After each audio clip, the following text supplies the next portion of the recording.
السلام علیکم ورحمۃ اللہ تعالی وبرکاتہ۔ الحمدللہ الذی وحدہ والصلاة والسلام علی من لا نبی بعدہ، اما بعد فاعوذ باللہ من الشیطان الرجیم، بسم اللہ الرحمن الرحیم۔ ولا تقولوا لمن يقتل في سبيل الله اموات، صدق اللہ مولانا العظیم۔ صلی اللہ علی محمد صلی اللہ علیہ وسلم۔ آج کی گفتگو کا عنوان تعزیہ کی شرعی حیثیت۔ اسلامی سال کا پہلا مہینہ محرم الحرام شروع ہونے والا ہے۔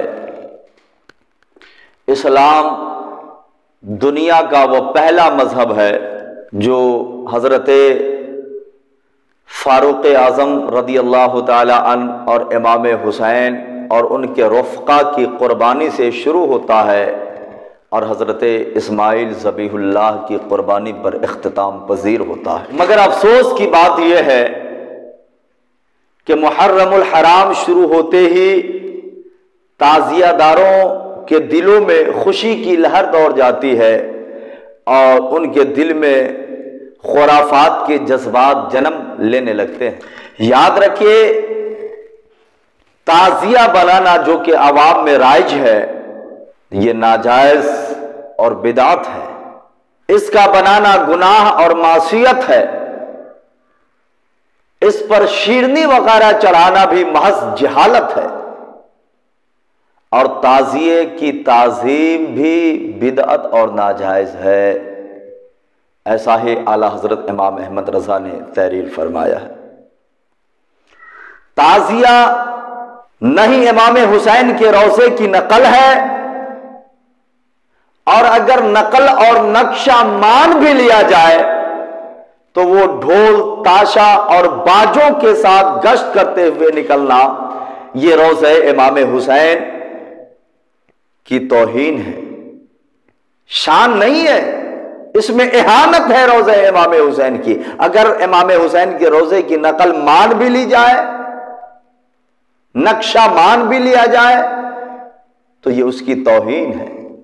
نیز اس میں عورتوں کا گیت گانا، بغیر دوپٹہ کے بال کھول کر کودنا، امام حسین کا فرضی مقبرہ بنا کر وہاں منتیں ماننا، یہ سب کے سب ناجائز و حرام ہے، جس سے بچنا نہایت ضروری ہے۔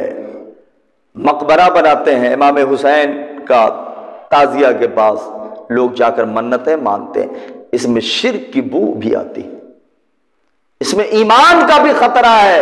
اس لیے اس سب سے بچنا، ان خرافات سے بچنا ہم سب کے لیے نہایت ضروری ہے۔ آئیے ذرا، حکم تو آپ نے سمجھ لیا، ناجائز، بدعت اور اس کے خرافات سب کے سب حرام ہیں۔ اب اس کی تاریخ کا جائزہ ذرا لے لیں، مختصر تاریخ کا جائزہ لیتے ہیں، توجہ کے ساتھ سماعت کریں۔ ماضی الدولہ ابن بویہ عباسی دور خلافت کا بہت ہی متعصب اور متسلب شیعہ بادشاہ تھا۔ اس نے 18 ذی الحجہ 351 ہجری میں بموقع شہادت عثمان غنی عید غدیر منانے کا حکم دیا۔ چنانچہ لوگوں نے پہلی مرتبہ 351 ہجری میں 18 ذی الحجہ کو لوگوں نے عید غدیر منایا، ڈھول تاشے باجوں کے ساتھ خوب خوشیاں منائی۔ اس کے بعد 352 ہجری میں ماضی الدولہ بادشاہ نے بموقع شہادت امام حسین 10 محرم الحرام کو غم منانے کا حکم دیا، دکانیں بند رکھنے کا حکم دیا، اور سیاہ کپڑے پہن کر جلوس نکالنے کا حکم دیا۔ اور لوگوں نے، وہاں کے شیعہ لوگوں نے بخوشی اسے قبول کیا، چونکہ بادشاہ بھی شیعہ، ماضی الدولہ ابن بویہ یہ بھی شیعہ متسلب حکمراں تھا۔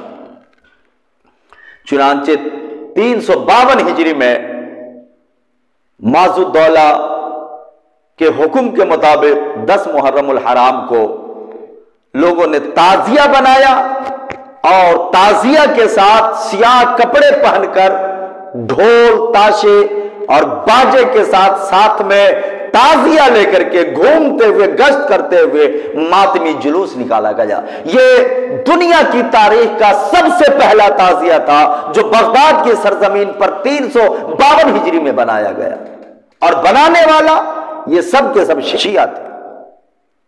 جی ہاں،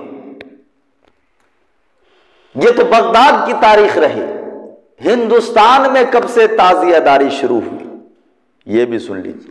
تیمور لنگ بادشاہ جو کہ نسلاً ترکی جنگجو تھا اور مذہباً شیعہ، بعض حضرات نے اسے سنی بھی کہا، جو بھی ہو، اس کا خواب تھا کہ پوری دنیا پر حکمرانی کروں۔ چنانچہ تیمور لنگ بادشاہ 1398 عیسوی میں کئی ملکوں کو فتح کرتے ہوئے افغانستان، فارس، روس، اس سب کو فتح کرتے ہوئے 1398 عیسوی میں 98,000 فوج کے ساتھ ہندوستان میں داخل ہوا۔ دلی کی سرزمین پر یہ قافلہ اترا اور محمد بن تغلق کے ساتھ جنگ کرتے ہوئے اس نے ہندوستان بھی فتح کر لیا۔ جس سال یہ ہندوستان آیا تیمور لنگ بادشاہ، اس سال اس کی طبیعت بے حد خراب ہو گئی۔ یہ دنیا میں کہیں بھی رہے، اس کا معمول تھا کہ 10 محرم الحرام کو بغداد پہنچتا، امام حسین کے روضے پر پہنچتا ہر سال، لیکن جس سال ہندوستان آیا اس کی طبیعت بے حد خراب ہو گئی۔ اس بادشاہ کی اجازت سے وہاں کے درباریوں نے فنکاروں کو بلایا اور کہا کہ بادشاہ اس سال بغداد نہیں جا سکتے، امام حسین کی روضے کی نقل ہندوستان میں بناؤ۔ چنانچہ ان فنکاروں نے امام حسین کی روضے کی نقل کیا۔ یہ 801 ہجری کی بات ہے، ہندوستان کی تاریخ کا یہ سب سے پہلا تعزیہ تھا، اس کا نام تعزیہ دیا گیا۔ ہندوستان کی سرزمین پر 801 ہجری میں سب سے پہلا تعزیہ تیمور لنگ بادشاہ نے بنایا، جو بقول اکثر مذہباً شیعہ تھا، گرچہ کچھ حضرات کا کہنا ہے کہ یہ سنی تھا۔ جو بھی ہو، اس نے یہ غلط کیا، چونکہ اس کے ساتھ ڈھول تاشے بھی شامل کیے گئے، باجے بھی شامل کیے گئے، اور اس کے بعد پھر 1213 ہجری میں آصف الدولہ بادشاہ نے لکھنؤ کی سرزمین پر امام بارے بنوایا، اور دکن کے سلاطین نے بھی جو کہ شیعہ تھے امام بارے کی تعمیر کروا کے تعزیہ داری وغیرہ کا خوب انتظام کیا۔ اس طرح یہ رسم دھیرے دھیرے پورے ہندوستان اور نیپال میں عام ہو گئی، جو کہ از روئے شرع ناجائز و حرام، جس سے بچنا ہم اور آپ کے لیے، تمام سنیوں کے لیے بے حد ضروری ہے۔ اب اگر کوئی یہ کہے کہ ہم نے تعزیہ کی نظر مان لی ہے تو مجبوری بن گئی بنانے کی، اس لیے تعزیہ بنانا پڑا۔ یاد رکھیے، تعزیہ بنانا از روئے شرع مروجہ تعزیہ داری، یہ ناجائز بدعت اور اس کا بنانا گناہ معصیت ہے۔